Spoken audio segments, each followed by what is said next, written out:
Hi, and welcome to CCDTV News. I'm your host, Cruz, here to give you the latest updates on your school and your community. From February 7th to 9th of this past year, Student Engagement hosted the first ever Conestoga clothing and book swap, which turned out to be so successful that it ended a day early.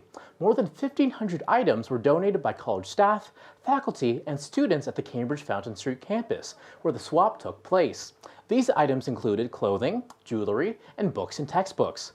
165 people were able to swap to their heart's delight, with students coming from multiple campuses for the swap. With a focus on sustainability, signs for the event were reused and recycled, hangers were borrowed, donated, or thrifted, rentals were used for change rooms, and the remaining inventory went to community organizations to offset textile waste.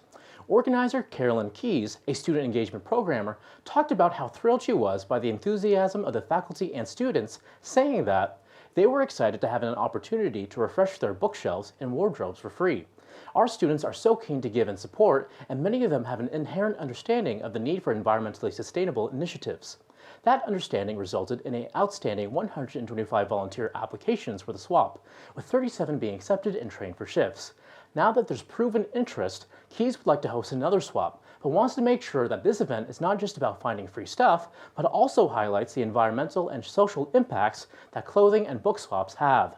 To find out more about the work that Student Engagement does, check them out on the Conestoga College website at conestogac.on.ca. Things are moving steadily for Guelph's new library, thanks to some recent government funding, according to Guelph's Chief Administrative Officer, Scott Stewart. The Canadian government announced this past week that they would be giving $13.5 million in support of the new library at the Baker Street site, with work having begun in June 2023. The government's Green Inclusive Community Buildings program are where the funds are coming from, with the programming supporting green retrofits, repairs, upgrades to existing community buildings, and the construction of the new publicly accessible buildings across Canada. Mayor Cam Guthrie said that the $13.5 million in funding will go directly to the overall envelope costs that were set aside for the building and will help directly with cutting greenhouse gas emissions and Guelph becoming a net zero community by 2050 or sooner. In a quote from Guelph Today, he states that, "In fact, I've been told that this is the first library in Canada that will be able to meet the zero carbon standard right here in Guelph." The zero carbon standard reduces greenhouse gas emissions from building materials and operations to help make buildings more energy efficient with a zero carbon design, and was put in place by the Canada Green Building Council. Stewart comments that the funding is a testament to how Guelph is a green, sustainable city and continues to be a leader in environment and climate action. To find out more about the progress of the library, please visit their website at guelphpl.ca.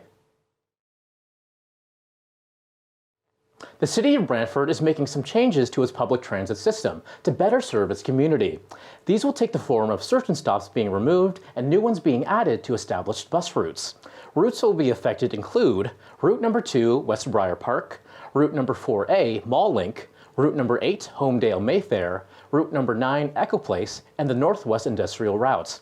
For full details on how these routes will be affected and could change your daily routine, please visit the City of Brantford website at brantford.ca. Tech enthusiasts of Milton will want to keep an eye out for this next event. Milton Innovation, a local tech initiative, is hosting an event featuring keynote speakers from RBCX, a platform that helps tech companies make significant impacts on the world by using the vast resources and networks of one of Canada's largest banks. This event will showcase how RBCX aids tech innovators in growing their operations and achieving groundbreaking success. This event will give valuable insights into accelerating your growth journey for startup founders, tech enthusiasts, or professionals looking to explore the intersection of technology and finance. Take this chance to network with like-minded individuals, talk to experts, and learn key strategies to accelerate your venture forward. For more info on this event, please visit the Milton Innovation website at miltoninnovation.com. CSI Wellness Wednesdays are back this week, and if you're in need of some reassurance, a tarot card reader will be available today at the Waterloo and downtown Kitchener campuses from 11 a.m. to 2 p.m. Element oxygen bars are back again and will be on the Guelph campus today from 11 a.m. to 1 p.m. in the cafeteria. If you haven't had a chance yet, be sure to breathe in the cool sensation of the expertly mixed flavored oxygen while supplies last. Today from 2 to 5 p.m., the Academic Appeals Workshop will be happening across multiple campuses. Students will have 15 minutes to speak with highly trained peers and ask questions about academic appeals criteria, timelines, documentation, and much more. Following their meeting, students will be provided with an academic appeal fact sheet. Students will need to sign up for a time and get an appointment online.